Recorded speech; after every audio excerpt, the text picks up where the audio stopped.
I have to talk about this homeless housing stabilization program that they're cracking down on with Minnesota and saying that people are defrauding the state and for millions of dollars, and the DHS has to review it, and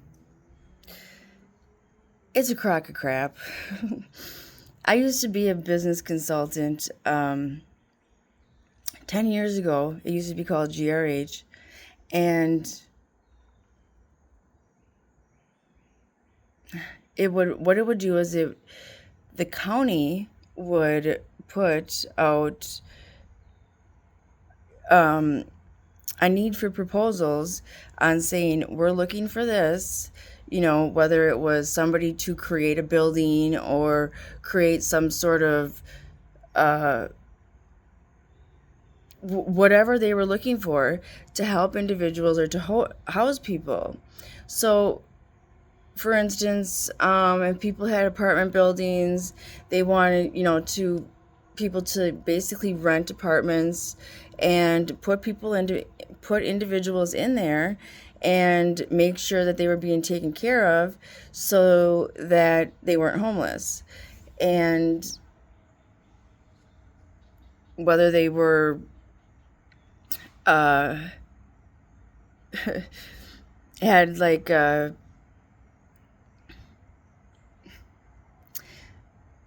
that costs money, as well as cleaning and maintaining the places and so on and so forth.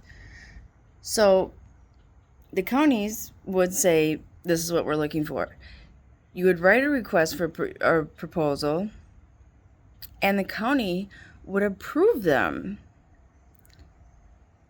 Where's the county's responsibility, liability? Back in the day, 10 years ago, when I was creating these and doing research and looking at the laws and administrative rules that were in the state, there was a report back then where there was a committee, or where they get people together to review the program to see its effectiveness for quality assurance, and it was found back then that there was no oversight in the program. That was 10 years ago. What is the point of reviewing a program for its effectiveness for quality assurance and then not really doing anything about it? I know Ramsey County at one point tried to, well, I guess they took the responsibility away from themselves and just made multi-million-dollar deals with, I think, 6 different agencies. And one of them was one that I had worked with, and so that they would tell people, if you're homeless, go to one of these agencies and they will help you, versus the county. Because before, if somebody was homeless and they didn't have a job or anything like that, they needed help, they could call the county, call their financial worker. This is the way the process was. They could call their financial worker at the county, and the county would hook them up with or find a place for them. They were putting people in hotels. They were doing anything and everything to get rid of these homeless camps, especially in the winter. It used to be a situation where like an apartment building couldn't have more than like, I think 70% of like these GRH individuals. They switched that because the homeless population was getting so bad. Yet they don't look at what the issues are related to homelessness, and the state hasn't done anything to help. 80% or 85, I don't remember, percent of emergency room visits are for mental health. There's no place for people to go for mental health except for a psych ward, which is not a very fun place. There needs to be like a retreat somewhere or something. Otherwise, you have a locked up facility. They're always locked up facilities versus a place just to go for a break. all of those mental health facilities were taken away in what, the 90s or 80s? I don't remember. Brain injury, I don't remember. But plus I went to school a long time ago. And they need to bring those back. They have treatment facilities that don't address mental health. So people try to get sober, but they don't address the underlying issues of what's making people use or drugs and alcohol. And they have it, well, it's a disease, so that's why I use.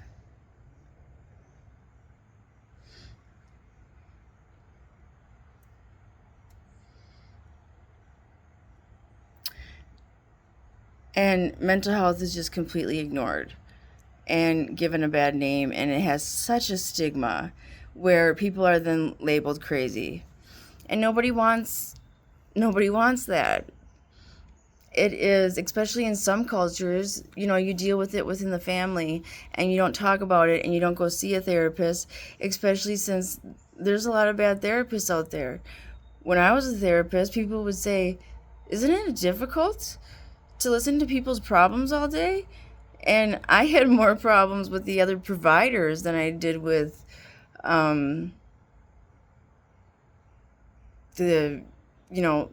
I enjoyed working with all of my clients. I had some problematic ones at the end, but yeah, it's it's just a sad situation because the counties are the one that accepted all of these proposals, and so they would pay what, like 937, I don't remember what it was back in the day, per person, to the individual or to each agency, for housing the individual. And then the individual would get like a couple $100 to live on for that month. But the place would provide, like in the proposal would say, they would provide this and that and, the cleaning stuff, and that is services. And they would also make sure that they were getting other services that they needed or wanted. So then the state would pay them at a higher rate than $973, because they weren't just paying for the place to house them. They were also doing more with the individual, having more interaction, making sure that the individual was staying on track, staying sober, so on, or what have you. So I just question what services they're saying that they didn't provide, because there wasn't services that they were really allowing, or that the counties were paying for related to this program, except for housing the individuals. Blaney, sorry, my dog's digging a hole. So, but to go and raid the homes is a little excessive. And what are they then doing with the individuals who are living at these facilities? Are they now homeless? Everybody's just focused on the money and the defraud and how the DHS is now going to do something about it. Why didn't they 10 years ago, when they did the report and realized that there was no oversight? Where is... It's just a crock of crap. I mean, it really is. I had a client call and say that I did overbilling, where the point where Blue Cross Blue Shield contacted me and say, this client is saying that you overbilled, and we looked and said, no, she didn't. So it's just a very sad situation, because when you ask somebody, did they provide these services, how is the individual going to know the coding and this and that? They don't always know. And these people still have to pay for, and still have to pay for the mortgages and or the rent of these places. It's a mess, and the news and everything is just not talking about the whole story. They're not talking about how the counties looked at. The counties are the ones that approved these programs, and that they didn't allow the people where you paid the rent, they didn't allow them to provide specific services. They wanted you to go to different places to get the services. They didn't want places to provide the same services because they thought that, it was a conflict, blah, blah, blah. But yet, some of the proposals that I did included money for like a case manager who that's what they would be doing, was making sure that the individuals were doing a good job and were in charge of maintaining everything. Is somebody just supposed to work for free? Then why did the county approve it?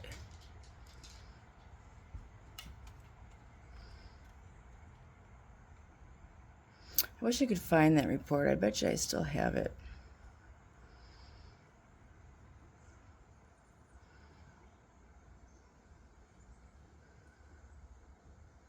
It's so sad. It just drives me insane.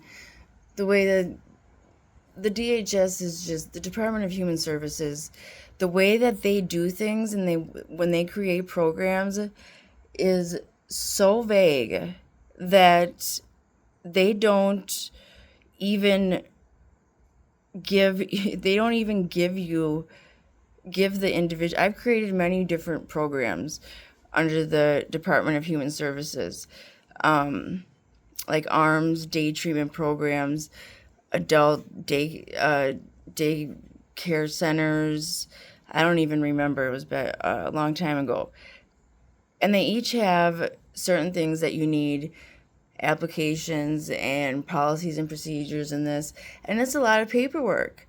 And they are making it so that it's so much paperwork that they require. And you have to do paperwork that pleases the federal government under like HIPAA and all of that, as well as the state, under the Department of Human Services, as well as all the insurance companies, as well as the state licensure board that you're under, as well as all your ethical guidelines, and did I say all the insurance companies? It is a lot of paperwork, and the state is making it so that it wants things so as well as the insurance companies, it wants things so incredibly specific that it is taking out the clinician's clinical judgment, opinion. What the hell did people go to school for then, if they're just going to basically tell you what to write? I used to be a trainer and a quality assurance individual and manage electronic health records to make it easier for individuals to do the paperwork because there was so much of it, and especially with psychotherapy notes, because back in the day those were not included in medical records. Those were always private. But now when people request medical records, those are included. That should not be the case, but they always are. So what you write is, I don't know, people's privacy is, I don't know, it's just something to think about because you have to write things to kind of cover your butt. But I would always write things kind of vague and uh, to maintain the client's privacy because that is the ethical and right thing to do.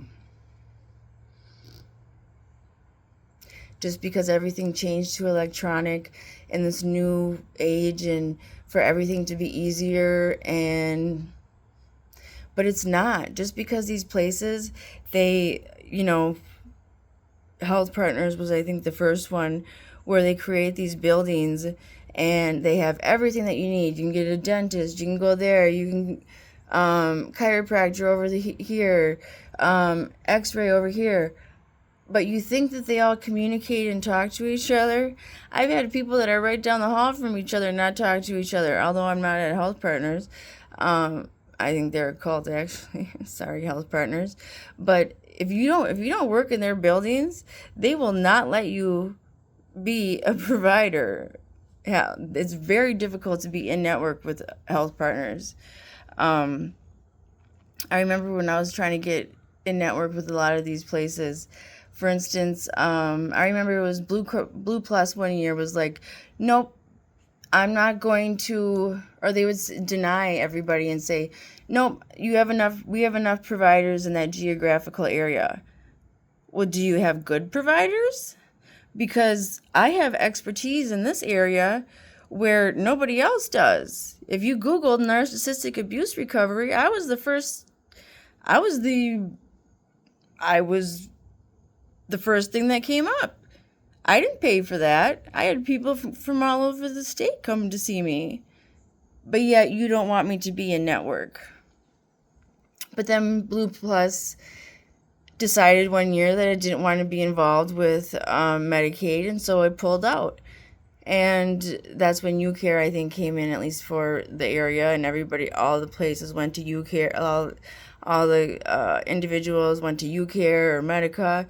And I remember Medica wasn't letting people in. And so then I called him and I said, well, you should for continuity of care. I've been meeting with this client for years or whatever it was. And now all of a sudden I have to stop meeting with them because the insurance company changed. And they said, well, once they're here, like in Medica, then they will do continuity of care. I said, so you're telling me that you are only going to do that for your in-network people once they're there, but you don't care about the people that are coming in? I said, that is so unethical and that is wrong. I said, I'm calling the news. 2 weeks later, I was in network with Medica. It normally takes 3 months to get credentialed with an insurance company.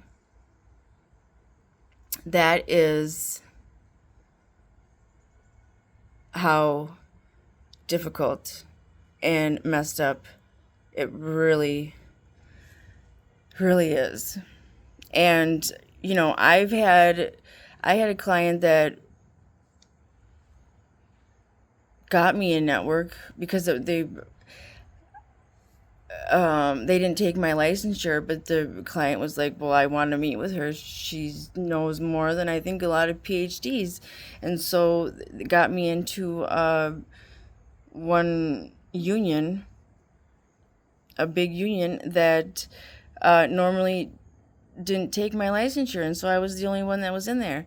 And I mean, talk about a privilege I was honored that that client did that. So it's about none of these places look at good providers. Oh geez, the state totally messed up and screwed over chiropractors a few years ago, where they just kicked some chiropractors out of um, I remember my chiropractor, I had to pay for him because he didn't accept my insurance. And so I switched insurance companies, and then they kicked him out of they kicked him out of in network for the one insurance company and put him in another one that I was in. And I'm like, oh, well, I'm in your network now. And he's like, well, I'm no longer in there, but I'm in yours now. And there was no rhyme or reason for any of it. And there was big lawsuits and everything related to that. So it's a complete mess. It really, really is. Um, yeah. I've had, well, now with having a brain injury, and multiple cancers and this and that, having so many chemo side effects, and I have learned a lot being on both sides of the system. And I have contacted multiple legislatures and people at all levels of government to say, hey, I see a lot of issues, and I have ideas on how to make some changes. One side wants to do budget cuts and the other side wants to do increase, increase the money.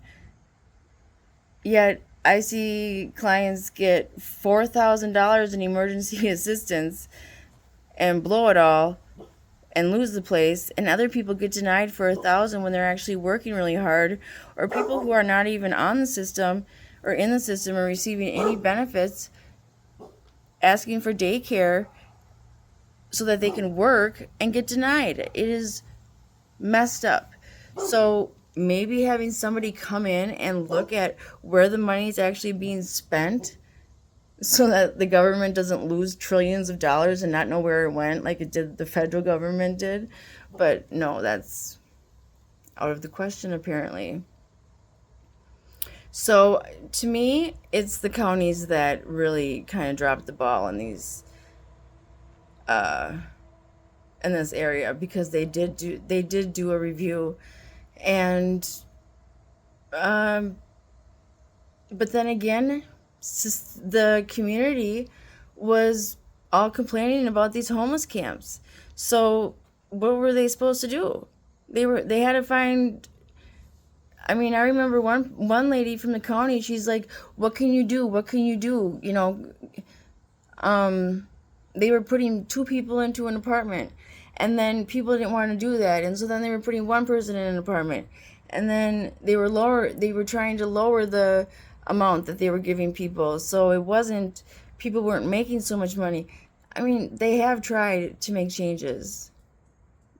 And I don't know, I just am interested in hearing what services they didn't provide, because there really wasn't any services that you could get just a few extra $100.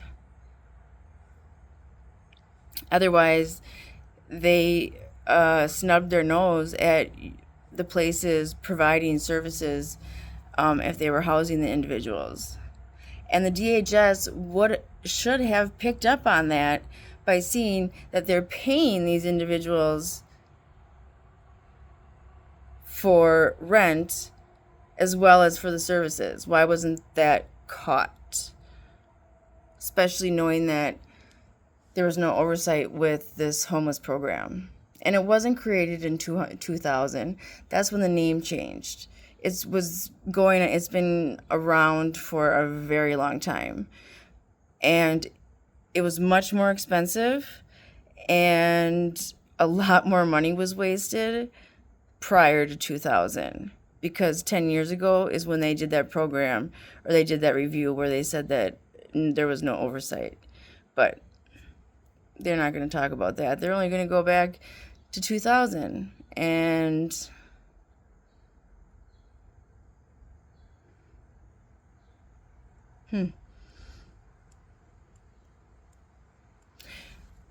yeah, but they're not talking about where the individuals are going. I mean, are they homeless now?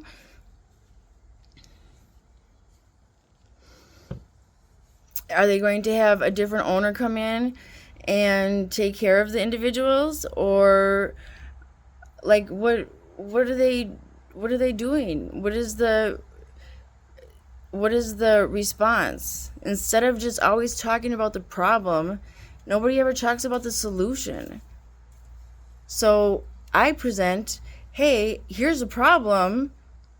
Governors, attorney generals, legislatures, senators, representatives.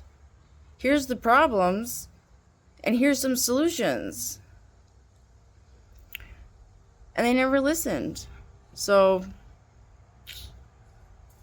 why don't you ask the people who are actually in the field, and versus just looking at the money and where it's going and this and that? Ask the people who are actually there doing the work, or the people who are calling and saying, hey, here's an issue. I remember the one lady when I got in trouble, or looked down upon because I had my own private practice, and I told clients, hey, sometimes I'm working late, so give me a call if, instead of relapsing or jumping off a bridge or going to the emergency room, give me a call, and if I'm available, I'll answer the phone and, be there or, help them. Otherwise, if I don't, call your crisis line, go to the emergency room, do what you have to do. They knew the response plan. But because my informed consent form, which I have yet to receive from any agency that I've gone to, it's separate from the privacy policy. Mine was 11 pages long, but because it said my hours were 9 to 5, I had bad boundaries because I talked to the clients outside of those hours. I was just trying to save the taxpayers money.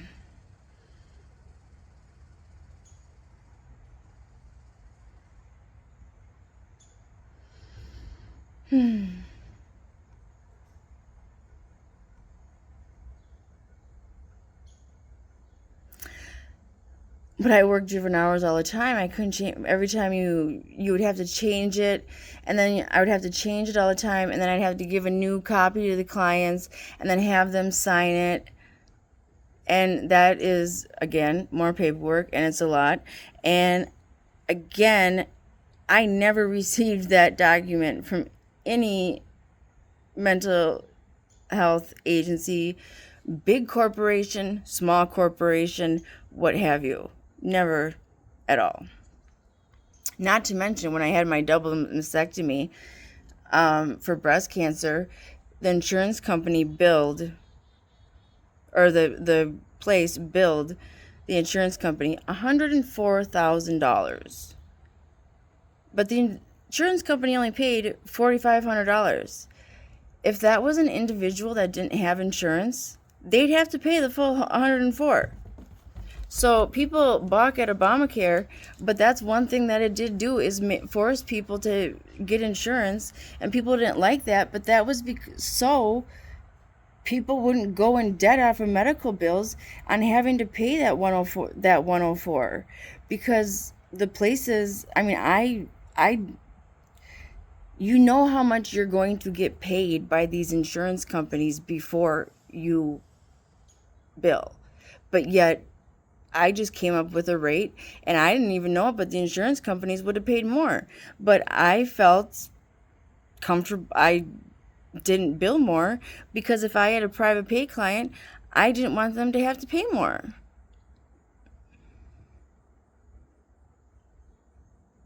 But yet I'm being accused of false billing and all this other stuff. I lost out on thousands and thousands of dollars from not billing, or the insurance. It's just a mess. It's a mess. So I just wanted to provide some clarification on all that, and I guess stick up for some of the providers. I don't know the situation, obviously. But I wanted to explain how the programs work and that the counties are the ones that actually approve what these providers are proposing to do. Now, I don't know if any of the providers are the ones that I did proposals for because I don't work for them. I just did the proposals, and that was many, many years ago. I certainly hope not. They haven't contacted me. I mean, it wouldn't be my issue. I just did the proposal, and the county approved it. And then the people, I don't know how they worked it out. That's up to them. But it's just a shame. I think going and raiding their houses is a little much. All you had to do was stop paying them and, like, do. I don't know. I don't understand the raids. That's a little forceful.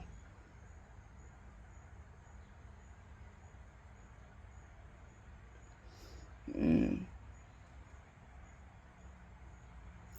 Um,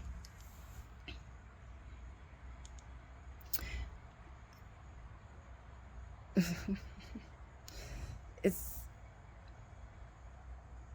I have a lot to say about a lot of things that I've learned.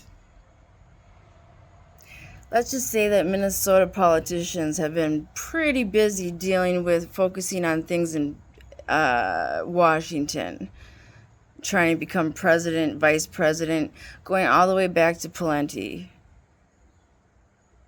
I remember working in a building next to the Republican Party where I would be in the elevator with Tim Pawlenty a lot, and I remember he said everybody has to, if you don't, if you have anything left over in your budget, you have to give it back. So the executive director that I worked with bought crap loads of Post-its that were coming out people's asses. I mean, like, I didn't even know where to put it. I mean, like, there was Post-its everywhere. Picture frames, and it was like, oh, I was going to go to this trip for Florida for this training. Laura, you can come with now. And it was just excessive. And then all of a sudden he said, you know what? You can keep the money. Well, you should probably return some of this stuff now. Like, that was a bad decision on his part because a lot of money was wasted.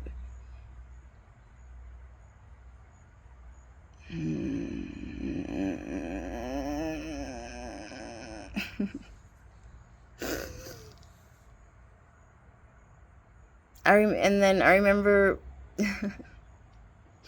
I called the Attorney General because there was a CenturyLink, like, they screwed up somehow. There was like a Keith Ellison sued CenturyLink for something, so everybody was supposed to get like a check. And they told us, like, in May, you're going to get it in like May of whatever. So I called in October and I'm like, you guys said that we were going to get it in May. It only has to stay in an attorney's account for like 2 weeks before they distribute it. What's taking so long?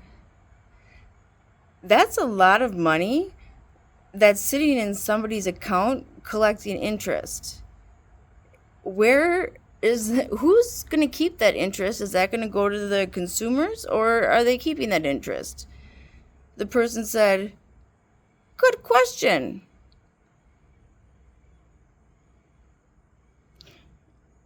Maybe you could look into it. I just apparently point things out and have good questions, but nobody ever has any answers or wants to. I don't know, maybe logic, I don't know. All I gotta say is that there's a lot of people at the government that don't seem to like their jobs, and if you don't like it, then don't stay there. I had a cushy state job. They paid 100% of my benefits, but it wasn't a good fit for me, so I left, and I went to school to be a therapist, which was something that I wanted to do. So, follow your dreams, I guess, and don't stay in a cushy state job, and have an attitude problem, I guess. I don't know. But yeah, have a good day, folks.